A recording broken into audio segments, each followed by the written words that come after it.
Hi everyone, thank you for joining us today and welcome to this discussion hosted by the Aurelius Foundation.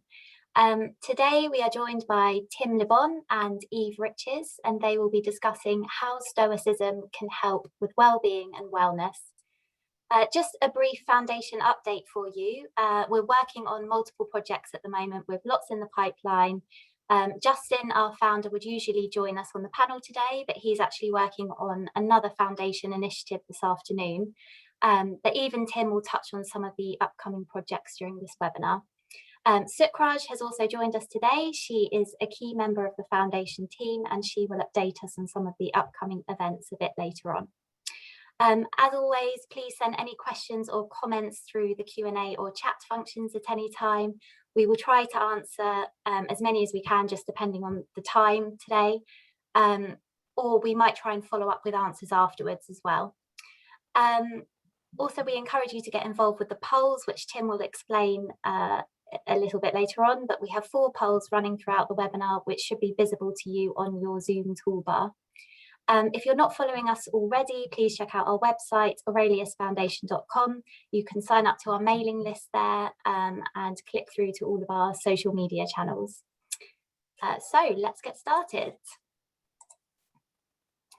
So just to introduce you to Tim, many of you have probably seen Tim on previous webinars or events of ours, but Tim is a cognitive behavioural therapist in the NHS. He's a psychotherapist and Stoic life coach in private practice. He's the author of 2 books and is the director of research for modern Stoicism. Tim is also an advisor to the Aurelius Foundation and he's working on a new book, 365 Ways to Be More Stoic, and that will be published in 2022. And his website and contact details are shown on the screen there. And Eve is a mentor and employment consultant and teacher. She's also a Stoic life coach and is particularly interested in improving emotional resilience and applying Stoicism to everyday life. Eve runs a monthly Stoicism online learning group and research project with Modern Stoicism, where she's on the steering committee, and she is also an advisor to the Aurelius Foundation. And Eve's contact details are also shown on the screen. So now I will hand over to Tim.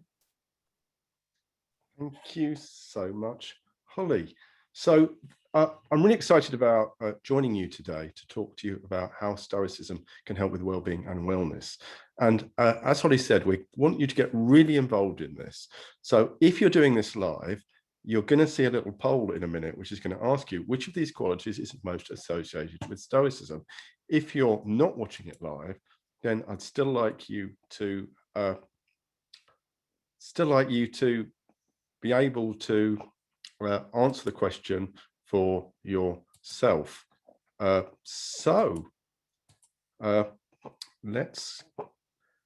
says polling is closed here. I wasn't expecting it to say that. So, So what does a Stoic do when you have a technical hitch? I think you realize that you can't control that particular one. We'll have the other polls later. So what I want you to do is to just answer this for yourself. Which of those do you think is most associated with Stoicism? Passivity, fairness, gratitude, suppressing emotions, persistence, resignation, zest, or bravery? It's now working. So thank you, Fate. You have helped us out. So I'll give you a few seconds to answer the question. I can see that 19 people have voted. Give you another 10 seconds. 10, 9, 8, 7, 6, 5, 4, 3, 2, 1. Bing. So 30 out of 37 people have voted, which means that either the other 7 people haven't decided, or they're making a cup of tea, or they haven't worked out how to use polling yet. But let's see what you came up with. So the winner was persistence, according to what you think. Second, gratitude and fairness and bravery, and then zest. So nobody thought resignation, only one person thought passivity, and only two people thought suppressing emotions. So you did really well, actually, compared to other groups that have done this, because as some of you probably already know, the answer is zest. Stoics are zestful. Who'd have thunk it? Tigger is a Stoic. And those of you that said gratitude, persistence, or bravery were, this is a very small difference in terms of correlation with Stoicism. So you were very much on the right lines. So that is so we found this out several years ago, and I was amazed by this result. It wasn't what we were expecting at all. But Stoics are zestful, and perhaps as we find out more about what Stoicism is today, we can come back to this question later. Why is it that Stoics are so zestful? And is zest part of wellness? I'm going to suggest the answer to that is yes, because what is zest? It's being enthusiastic, it's being energetic, it's being like Tigger, who is the epitome of wellness, I suspect. And I was so glad that you are a very, very well-informed audience who are not confusing Stoicism uppercase with Stoicism lowercase, because it's this kind of smaller Stoicism, which is all about kind of being very stern and suppressing emotions and kind of being not very active either, and maybe kind of I am a rock type philosophy of life, which is not a very positive attitude, actually. And it isn't what Stoicism is about either. So that is not what Stoicism is. That is fake news. So what is Stoicism? So the way that I've come to think about Stoicism is to think of it as a kind of elevator. And there, perhaps you are deciding, is this an elevator that I want to get on? And the reason I like to think of it as an elevator is we can think of it as having several different levels, and kind of the entry level, the ground floor, is controlling the controllables. Eve's going to talk about this soon in terms of the Stoic Archer. And you might have heard of this in terms of the Serenity Prayer. And it makes a lot of sense. But what I want to suggest to you, ladies and gentlemen, is that this is only the ground level of Stoicism, because to make more progress as a Stoic, you need to go up to level 2, which is managing your emotion well. The idea that it isn't events that affect us so much as our interpretations. And to do this moment to moment. So this is very familiar to any of you that know about CBT, and also encompasses mindfulness. So again, you might say, yeah, this is fantastic, but it's all a bit familiar. And you might want to go up to level 3. And you see that word virtues and you think, gosh, that sounds a bit old-fashioned. What on earth does that mean? But if you'd lived in ancient Greece or Rome, this would have been kind of accepted, that it's good to have these cardinal virtues: wisdom, courage, temperance, and justice. And contemporary psychologists are also largely on board with this. So in positive psychology, there's this classification called the VIA, Values in Action, classification of strengths and virtues. And they say that these 4 qualities, wisdom, courage, temperance, and justice, are very important. And they've actually got 6 virtues. And guess what the other 2 are? Humanity, which is very much like oikeiosis, and transcendence, which are the next 2 levels on the elevator. So what is oikeiosis? Well, I'm going to leave it to Eve to explain that. But in simple terms, it's caring for yourself, expanding to caring for everyone. Transcendence is what it says on the tin, going beyond the mundane. It would include spirituality, but not necessarily religion. And then if you want to ride all the way to the top, it gets a bit scary. The idea that you can be happy if you've got the virtues, no matter what your external circumstances. It's an interesting idea. So let's see if we can get the second poll working, which is this question about which of these elements do you think is the most helpful for wellness and well-being of those 6 elements on the elevator. So what do you think? And you may not really kind of know what all of these mean because we haven't really explained them very fully, in which case just kind of ignore them. So which of these do you think is the most helpful for well-being and wellness? So again, I'll give you another few seconds.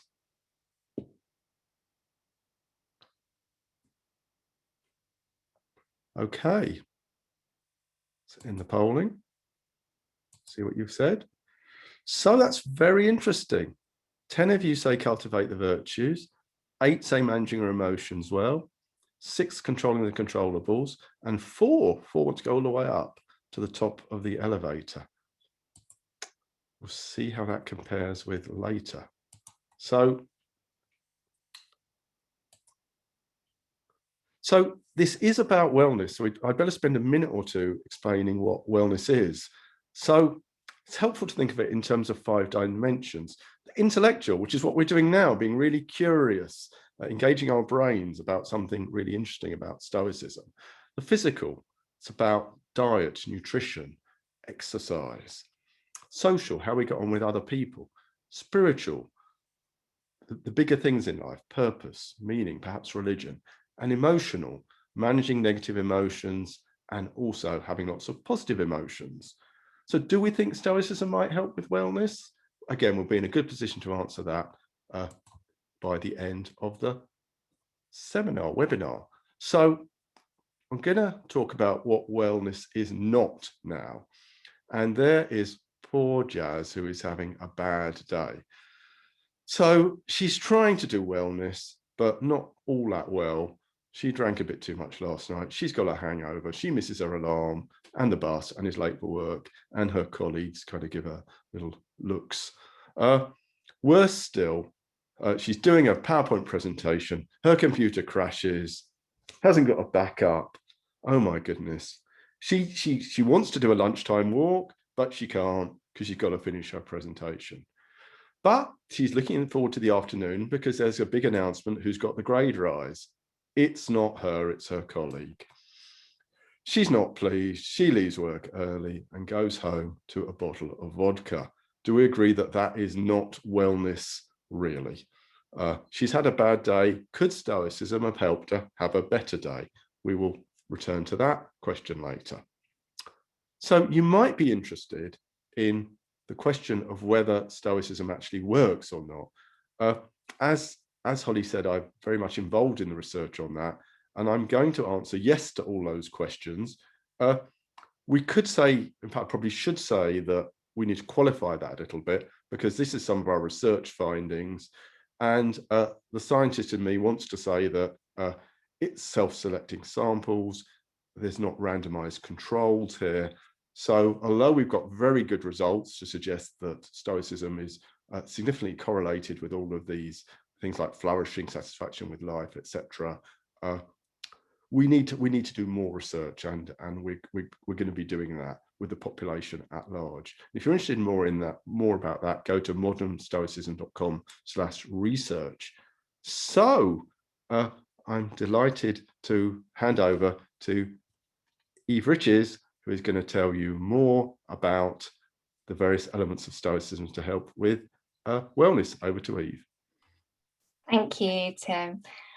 So as Tim was already saying, there's the serenity prayer that you've probably heard of that's used a lot within addiction counselling. You know, the grant me the serenity to accept the things I can't change, and the courage to change the things I can, and the wisdom to know the difference. And you've probably heard of that.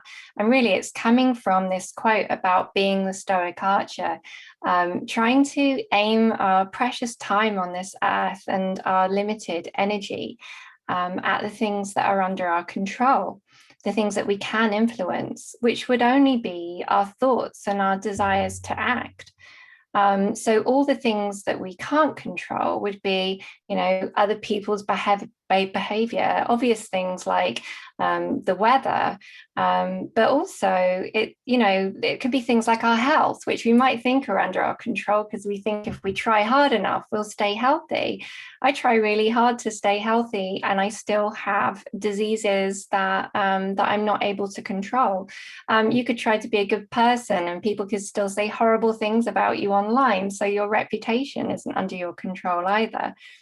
Now, often when people come across this, they're like, oh no, I can have control over outside events. I can at least influence them because, like if I try really hard at work, I'm more likely to get a pay rise. But actually, when you think about it, you're still only in control of your actions. You're not in control of the outcome. So the outcome is outside of your control. I might go for a job and be the best person there, obviously, and then I walk in with my long cane, and someone's like, oh, we don't want the hassle of employing a disabled person, so it wouldn't be within my control no matter how much I'd put the effort in. You see this when I'm working with clients, because sometimes you have clients that are working really hard on something that's outside their control, like trying to find a cure for an incurable disease, or trying to get a boss to love them where that's never going to happen. So part of having our wellness at home and at work is about putting our efforts where they're most useful. Now, another area that we can look at is the psychology of emotions and understanding how Stoicism can help us with that. I love this quote. I always try and remember it when I'm kind of getting freaked out about something. The bit where if someone's really annoying, it's your opinion that's irritated you. Even that's irritating, isn't it, of Epictetus to say that, because it's like, no, I'm annoyed at this person. But actually, what he's talking about here is what's called the cognitive theory of emotions, which then became CBT. So like in the work that Tim would do with his clients, or the way that I would work with people would be about making that link between thoughts or beliefs, judgments, and our emotions.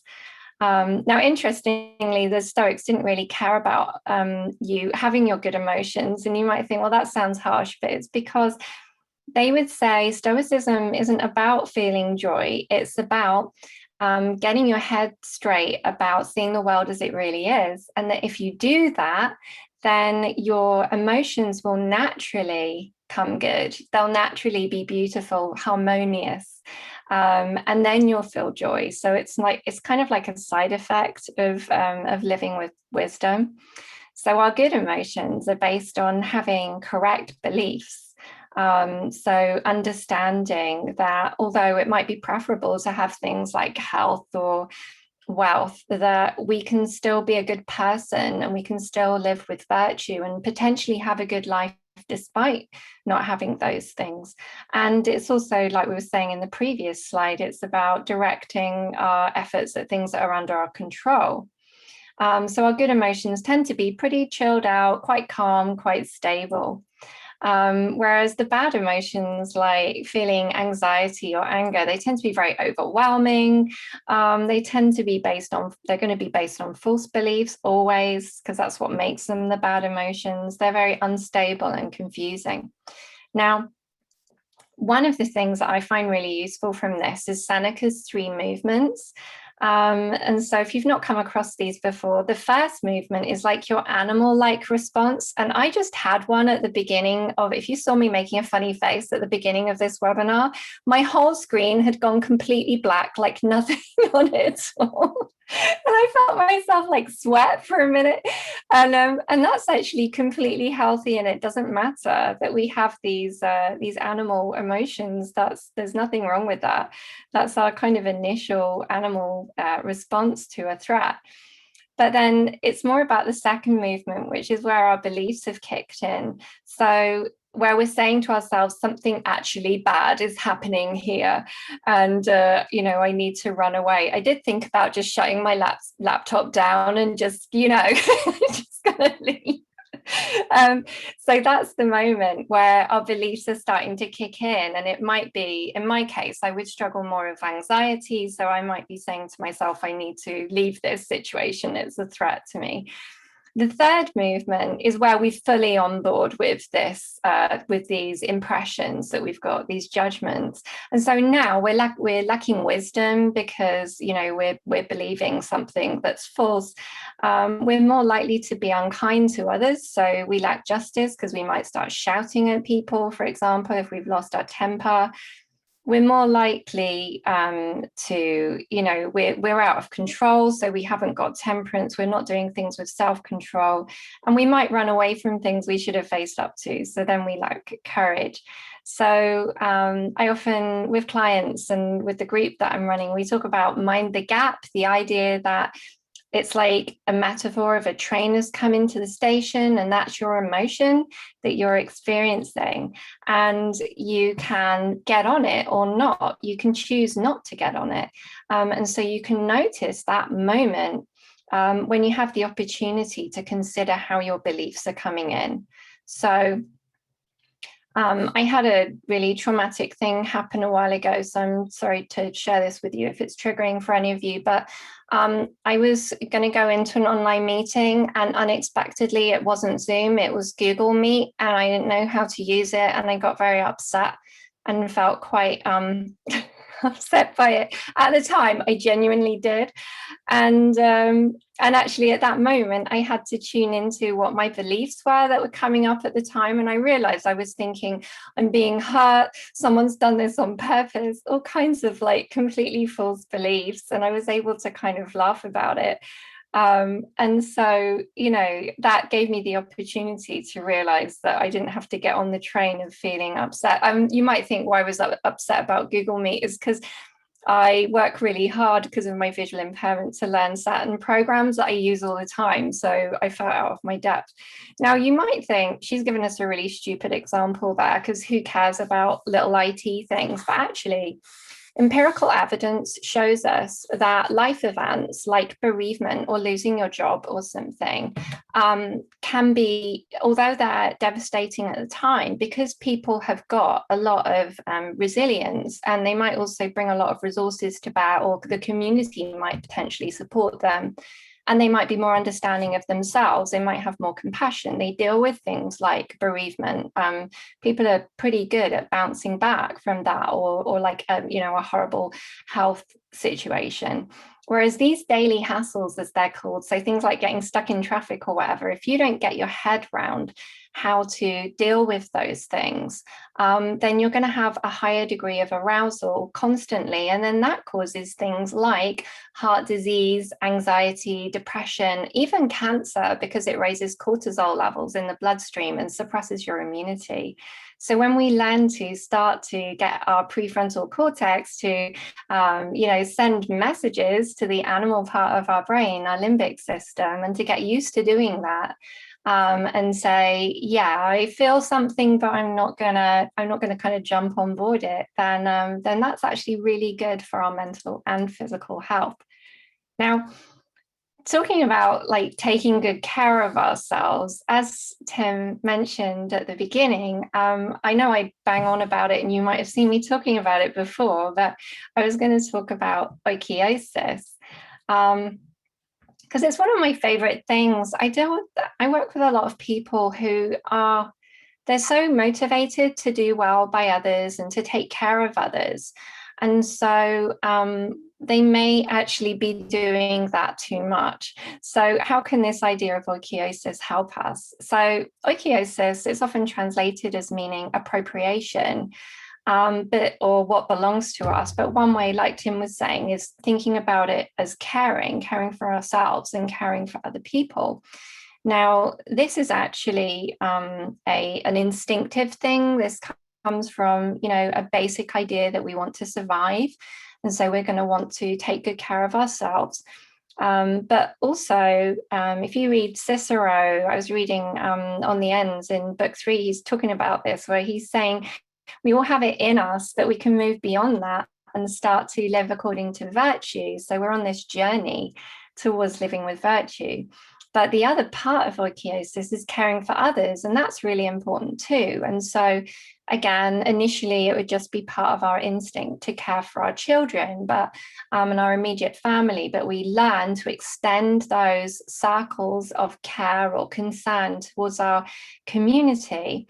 But where it links into a lot of the work that I end up doing with clients is about people not doing that with temperance. So you have to take good care of yourself in order to care for others. And so we might call it, put on your own oxygen mask first, where you have to think, am I really taking good care of myself? Because otherwise I won't have anything to give to others. And often people who are in a caring profession, or they've got a lot of family commitments, or they just want to do a good job at work, they end up engaging in what we might call presenteeism, where they're doing overwork, they're turning up early, they're staying late, they're taking work home at the weekend, or they're just trying to do everything for everyone else. And then they might experience a breakdown of their mental or physical health. But I'm quite an annoying person because I'm always like, where's the opportunity in this? The obstacle is the way. If you start getting really run down and really unhappy, that's giving you a really good clue that you're not giving yourself what you need, what is in your nature to need. So things like connecting with nature, connecting with others, taking good care of your body. This is in our nature to want and need those things. So I think oikeiosis is super important. Now, something I'm going to talk about, I didn't even put the word temperance on the slide because I think it sounds grim, is like self-control and self-mastery. Tim. Yeah, we're being a really good team here. So the word temperance, one of the virtues, I think it gets a really bad press because people are like, oh, temperance, that doesn't sound like any fun. Do I have to give up, drinking beer or whatever? It sounds awful. But actually, if you think about the opposite, so what if you had no self-control, or you struggled to moderate your actions and you were addicted to a substance, or you really struggled with your weight, or you can't give up smoking? Ask anyone who's been through those things, and most of us have dealt with, something like that at some point.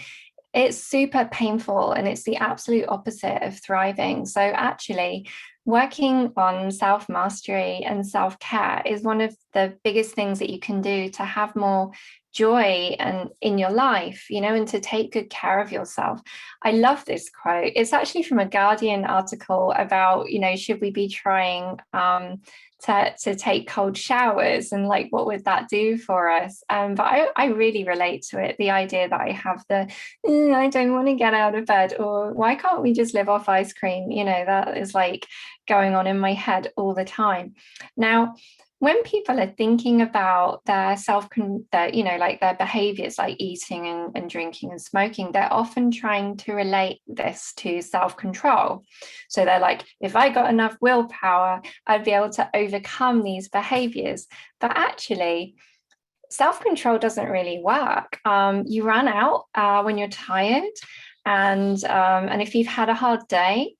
And that means that, you're much more likely to turn to, donuts or something last thing on a Friday. Oh, no, that's now, isn't it? I obviously want donuts. It's not very reliable to try and use your willpower. It just really runs out. And then you end up doing things like over-exercising, under-exercising, drinking too much, eating too much, smoking. I deal with those things all the time, and not just in myself, but also in the work that I do. And so this is a huge problem during the pandemic, where clients kept saying to me, I'm putting on weight, I'm not managing to shower. And then you end up in a trap of poor self-esteem and shame, and then actually even worse self-care. So what can we do? According to the Stoics, we can connect with virtue, we can connect with our own values. And we can start to think, how can we bring every tiny behavior that we do in alignment with our values? in alignment with what really matters to us. Because every choice that we make, every tiny choice, like when to get up, what to eat, you know, like like how we exercise, every little thing that we do, if we can bring those tiny behaviors in alignment with our values, then that is something you can really lean on. You know, that can be rock solid. So one of the things you can do is explore values clarification exercises, which if you Google that, there's loads of really good things that you can try online. You could try writing about it. I'm a great fan of journaling as well, to try and connect with your values and considering whether the things that you're doing are in alignment or in harmony with your values. You can also do some experiments. I'm quite into this, although some people think it's horrible, like you know, trying out minor hardships. Like I did a lot of getting used to cold showers during the first lockdown, partly because our boiler broke, but also I'd been reading about how it can set you up first thing in the morning, you know, because you've already exerted control. And when you think about this on a neurological level, again, it's the prefrontal cortex is getting in control. Your thinky brain is telling your animal brain, I know you don't want to get in the shower, but we're doing it anyway, which can then make it easier to push back against, maybe I shouldn't eat that fifth donut by, you know, 6 o'clock in the evening. I obviously want donuts today, sorry. When you're doing this, you need to be thinking about a lot of self-compassion, like don't beat yourself up with it, because that's not going to help, and a growth mindset. And also thinking that if this is hard, then the struggle is actually telling you about whether your environment and the people around you and your lifestyle is actually also in alignment with your values. So again, the obstacle is the way, the struggle that you're having is telling you something. Now, finally, I thought, what if we talk about what you do if you fall off the Stoic horse altogether? So transcendence, because I think that's super important, because there are times when it's really difficult for whatever reason, like you're doing a webinar and your whole screen goes black. And I love this quote where Marcus is kind of like, I think he's taking the mickey in a way. He's saying, oh, come on, you know, you're just a tiny but important, I think he would argue, part of this huge span of time, you know, this universe that you're part of. And so again, to connect with something that happened to me a while ago, something else really traumatic. I was given a huge pile of documents at work, and some of them had been completely stapled shut, so you couldn't get in them, even though I needed to do that. And very traumatizing. I actually got quite annoyed at the time. I got a bit on the train. I was like getting on the train. And so how can I stoic it up, to quote my amazing partner who came up with that copyright? So we can access wisdom by connecting with the kind of the bigger picture. So for example, you can try writing things down and then looking back at them 2 weeks later. You can do that just as part of your journal. I found that literally like 2 days after the stapling thing, I looked back and I was like, I can't believe I thought I was upset about that at the time. I actually think it's quite funny now.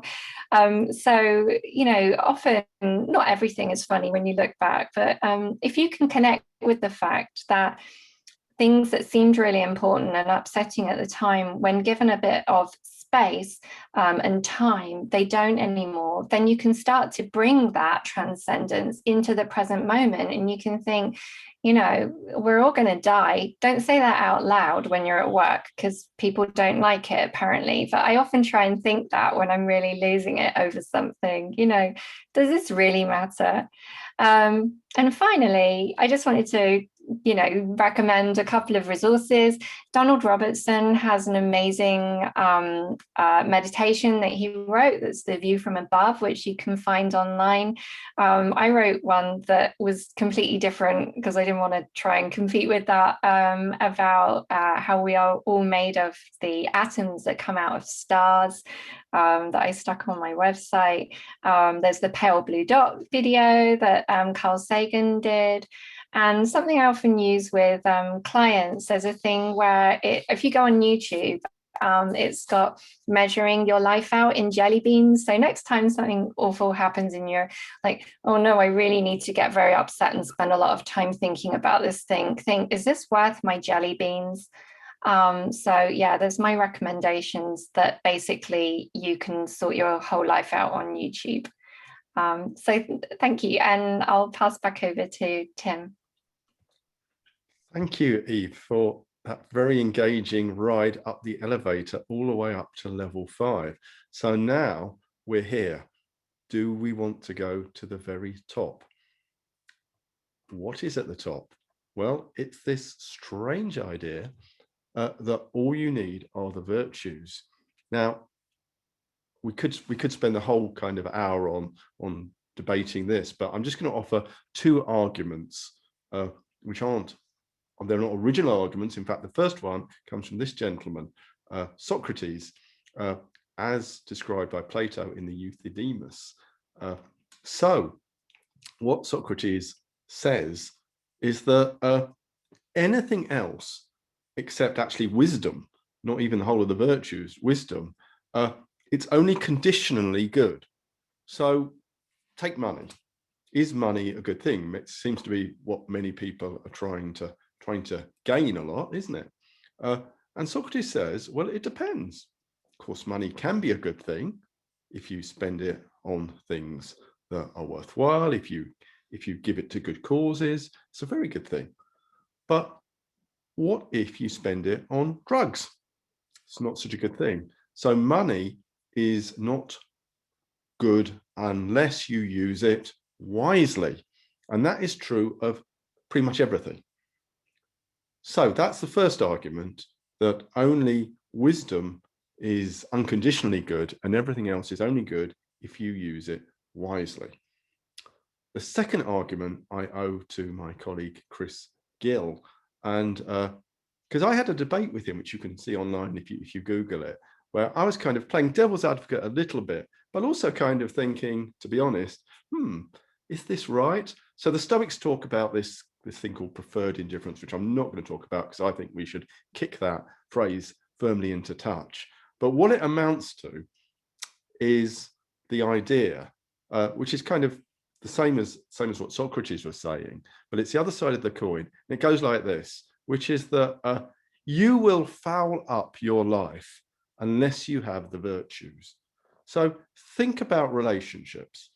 Are relationships going to work? Well, of course, it depends on all kinds of things. But one thing we can be pretty sure of, if you haven't got the virtues, particularly if you haven't got wisdom, you choose the wrong people to be friends with or to be in intimate relationships with, it's not going to work. What about justice? Well, if you're not very fair or kind to other people, you're not going to have good relationships in the long run. Let's just pick one other thing that you might think is what really matters in life. Success, achievement, work success. Pretty important, many people would say. But what if you lack the virtues? What if you lack temperance or self-control or moderation? And again, in my client work, I work with many people who have this thing called perfectionism, which kind of doesn't mean they're perfect. It means that they try and be perfect. And so what will they do? They spend all their hours at work. What will happen? Well, they'll be very successful for a while, and then they'll go into a kind of boom bust cycle. It's not sustainable. Does this make sense? That if you haven't got that kind of moderation, then lasting success can't happen. What about courage? Well, how many of you have achieved anything worthwhile without having some setbacks?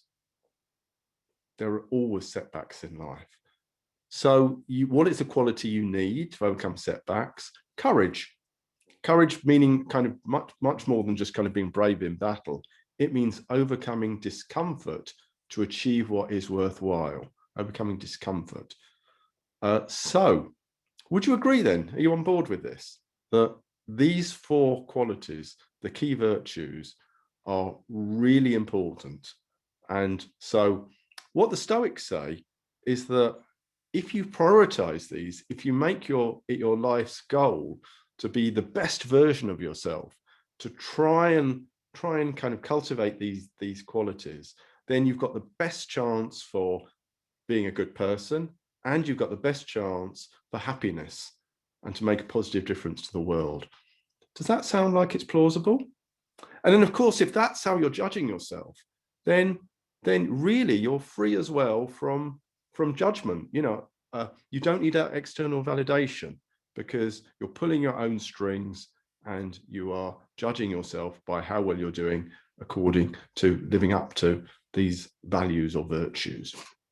So I want to move on to thinking about what are the two things I would say to clients, or two tools that I think would be most helpful, because I'm getting to see more people these days who are interested in Stoicism, how it could be useful. But also these ideas are very useful, even when I see people for CBT in the NHS who I don't start preaching Stoicism to them, but these ideas can still be adapted for everybody.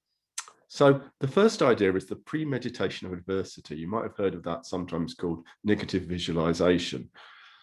Now, positive thinking is perhaps better known than this idea. So what's that? That's the idea that, you know, so here we've got Sarah going for an interview. The idea would be, Sarah, you can motivate yourself just by imagining the interview going brilliantly. You've got the job, you're having the champagne afterwards. And that might be good for Sarah. She might feel good in the moment. But what happens the evening of the interview?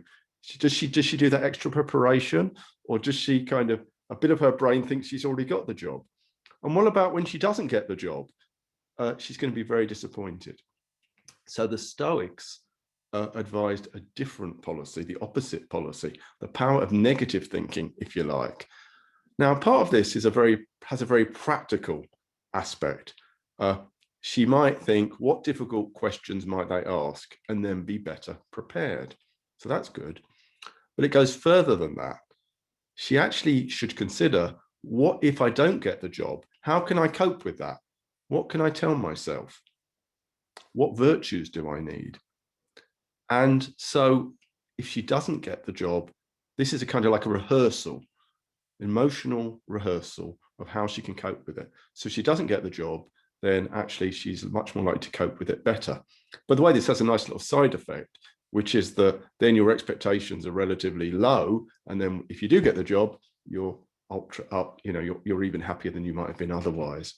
So the premeditation of adversity, or kind of rehearsing how you're going to deal with when things don't turn out well, is rather a useful exercise. The second tip is practice. Now, I am trying to do 10,000 steps every day, not necessarily those particular steps because they look rather steep. So personally, I'm just going out for a walk every day as much as I can and trying to get my 10,000 steps. So that's good for wellness, and it's good particularly for physical aspect of wellness. And the same thing applies to Stoicism. You know, here you are, you're in this webinar, it's an hour on a Friday afternoon, brilliant. But what about tomorrow? What about next week? So I was actually talking to a client the other day who was doing well with their Stoicism, but he said to me, Tim, I'm going to be honest, and I'm not doing this as consistently as I would like. And so we had the conversation about how do you make anything into a habit? How do you get to be good at anything? And there's only one answer really, and it's practice. So in Stoic Week, these are kind of some of the exercises that we do. By the way, Stoic Week is coming up in October, and I'm delighted to say that this year Eve is doing it with me. So join us then in October. But why not do it before then? Why not do some of these things? Reading Stoic passages, doing the view from above, and Eve gave you some of the resources to do that, etc. A few minutes for Stoicism every day. So let's come back to Jazz and her terrible day. Would Stoicism have made it a better day? Let's think about it. So she won't have a hangover because she will be temperate, maybe not fully temperate, but she won't be drinking so much that she has hangovers. So she will catch the bus. So she will do her 10-minute Stoicism on the bus. That'll be part of her routine, and she'll get to work on time. Brilliant. And because she will be doing her her preparing for adversity, she will think, oh my God, the computer might crash. So she might not even have done that particular kind of rehearsal, but she'll have got into this idea of having contingency plans for things. So she will make sure she does autosave or something. So when the computer crashes, she's got a backup. And because of that, she'll have time for exercise in her lunchtime. Now, unfortunately, Stoicism, unlike fantasies like The Secret, Stoicism recognizes that bad things will still happen to good people. We can't control everything. So maybe her colleagues still will get the grade rise, but she will see this as a Stoic test. I love these phrases. You can see things as a Stoic test or a Stoic challenge or even a Stoic opportunity. So again, she might well go up the elevator. The first level, it's outside my control. She might go to oikeiosis and realize that actually her friend actually deserved this and actually be pleased for it. She might, if she goes to the very top of the elevator, realize that it hasn't harmed her because it can't harm her virtue. And in fact, to see it as an opportunity, a Stoic opportunity to practice virtue. Does this sound like it's a better day? And it gets better because she leaves work on time, has a little bit of walking to reflect on things, and reads some more Stoicism, and then talks to one of her best friends about her day and perhaps gets cheered up a bit. A better day? And even better, the further up the elevator she goes. So to round off this section of the talk, I want to come back to wellness and to think about whether Stoicism really is something that can help all of us with wellness.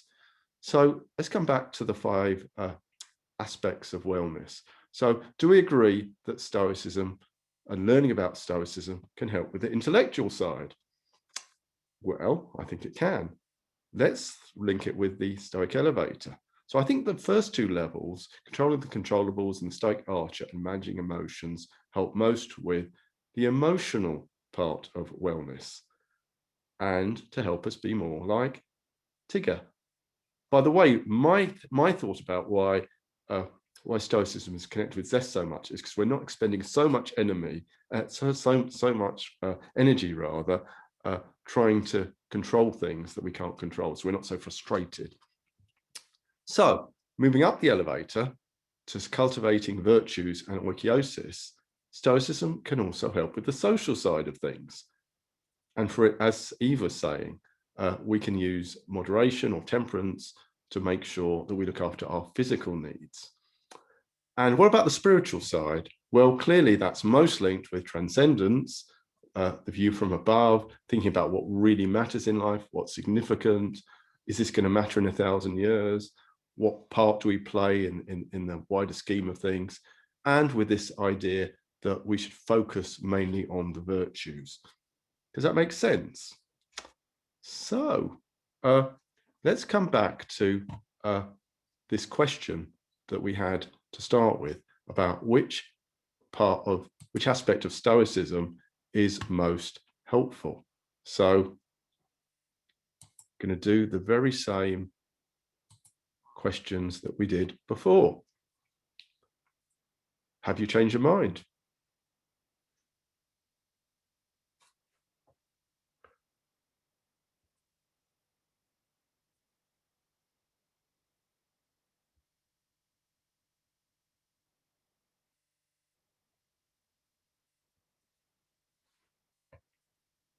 It's good to see so many of you are still here.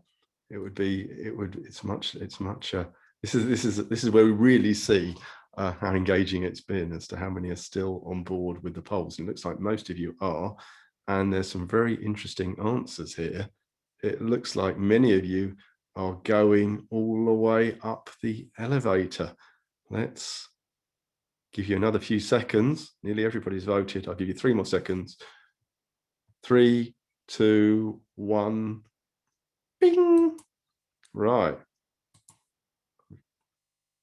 So 35% of you thought that cultivating the virtues was the most important, but a whopping great 32% think all you need are virtues are most important. Wow. And the rest of it's equal in 8%. So you think they're all important. Okay, that's really, really good. Now, back over to Eve for a moment, who's going to talk us through some of the key takeaways that you might have got from this session. So things that we hope, thank you, Tim, things that we hope that you'll have got for this are remembering about Stoicism not being the same as the kind of stiff upper lip. I think from the bit I was talking about, I really find that don't get on the train thing very helpful in everyday life. I use it all the time. I think someone put a question about self-care and kind of oikeiosis, and I think it is really important to realize that caring for yourself is part of caring for others well, because otherwise you end up burnt out and then you can't care for others either. So that whole put on your own oxygen mask first would mean that was the wise way to care for yourself or care for others. Stoic it up, I think that should be on a t-shirt. I like that because I know it sounds naggy, but actually it makes me laugh. Because you can kind of laugh at yourself sometimes when you're having a ridiculously over-the-top reaction. I think all the work Tim's been doing on the Stoic elevator is incredibly useful. I'm hoping that'll be in his new book, so we can look at that more. If you've got other ideas of what you think would be the key takeaways from this for you, then please do share them in the chat, because we'd love to see that as well. Thank you, Eve. So now we're going to do another poll, which is a simple one, which is, do you think Stoicism could help you increase or maintain your wellness? So it's kind of, what do you think? Do you think this is a value? Is this something you want to pursue? So the options are no, not sure, a little, or significantly. So what do you think? Another few seconds on that.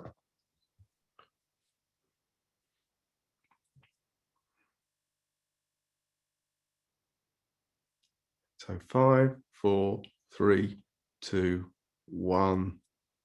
Ping. This is amazing, actually, this result. 100% of all people on this webinar think that Stoicism can significantly increase or maintain your wellness. Wow, glad I asked that. So, okay, so we're now going to give you a chance to vote on what you want us, or indeed other people involved with the Aurelius Foundation, to talk about in future webinars. So, whoops. So it's going to be another poll. So vote for as many of these as you like, but also you can put ideas in the chat if they're not actually in this particular list of what you would like in future Aurelius Foundation webinars. So this is one you can vote for as many as you want.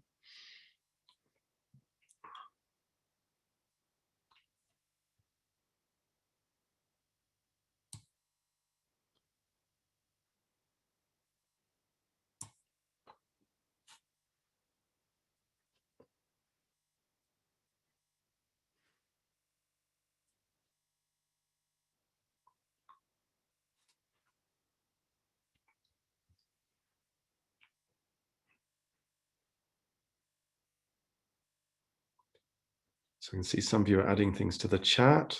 Add them if they're not there. It's quite interesting. Okay, the winners are, because I can see the results coming up and it's very close at the top. So I'll give you 3 more seconds. 3, 2, 1, a half. Okay, ready or not, here we go. So these were the results. So 23 of you want healthy relationships. That's the winner, 60%. But dealing with difficult people is also very popular, and also anxiety and worry, anger and frustration. Oh, how to be more stoic, that gets 51%. And in fact, all of them are pretty popular. So that's interesting, and that's really helpful, and gives us a good idea about what we should run in the future. And as we say, put other ideas in the chat if you've got them. So we're nearly done.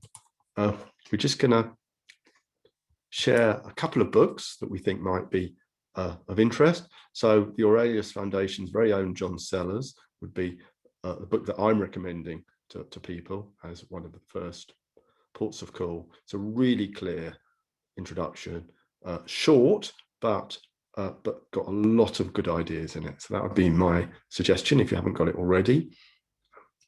Eve, which are you suggesting?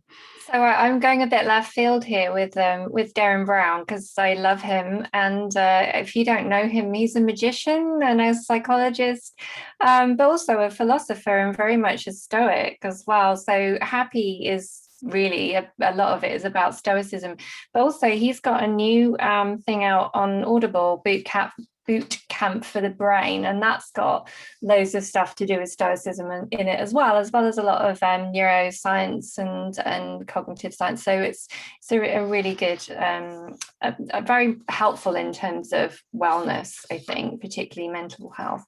The other thing I'm going to do a quick plug for is that in the autumn of 2021, I will be running an online course for the Aurelius Foundation. So it does relate to one of the suggestions that came up in the chat, actually, of like how you could have a more regular kind of dose of Stoicism. So if you're subscribed to the mailing list for Aurelius Foundation, then you will be able to hear about when the course goes live and when you can sign up for that if you'd like to.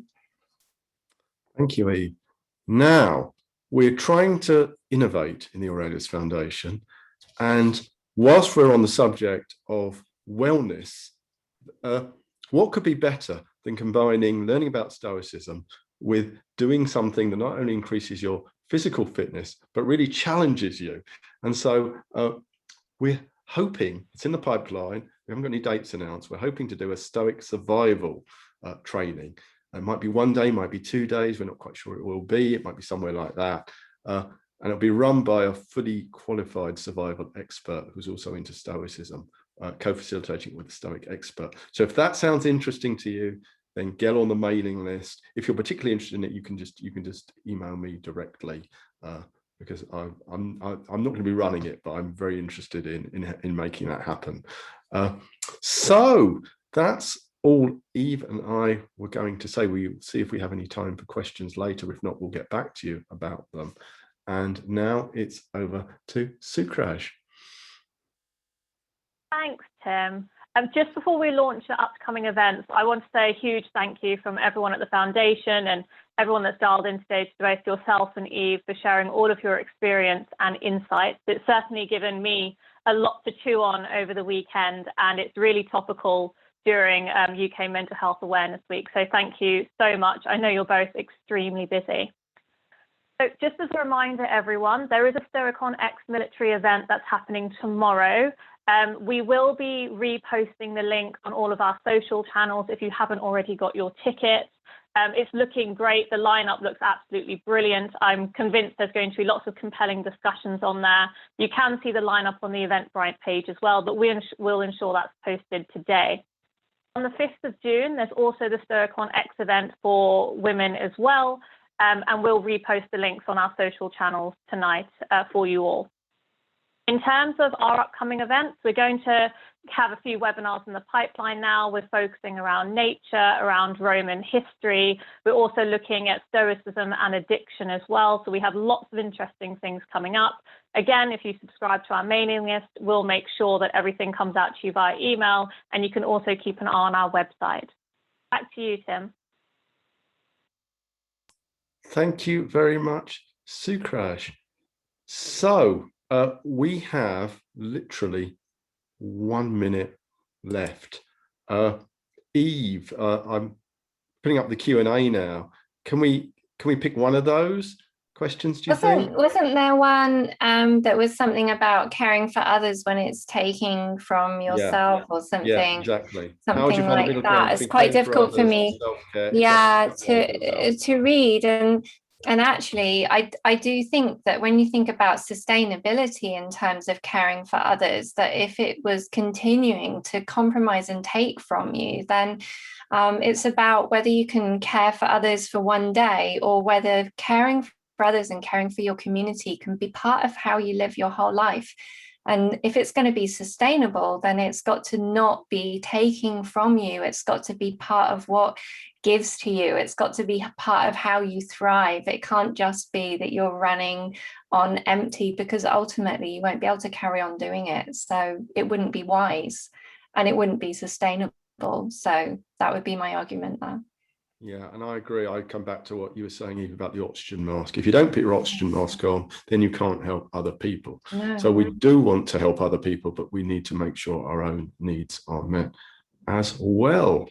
On which note, I think I'm going to thank you all for your, well, thank Eve especially, but also Sukraj, Holly, and all of you for giving up your Fridays, or if you're watching this after the event, for watching it now. Please do get in touch with us and subscribe to the Aurelius Foundation. Wish you a very pleasant rest of the day. I'm going to pass back to Holly briefly as well. Holly? Thank you. Thanks, everyone. So that's it for today. Thanks all for joining. And as we just posted on the chat, please stay tuned. If you visit our website, you can sign up to the mailing list and all our social media channels, and we'll have plenty more events and webinars coming soon. Thank you. Thanks, everyone. Bye. Bye.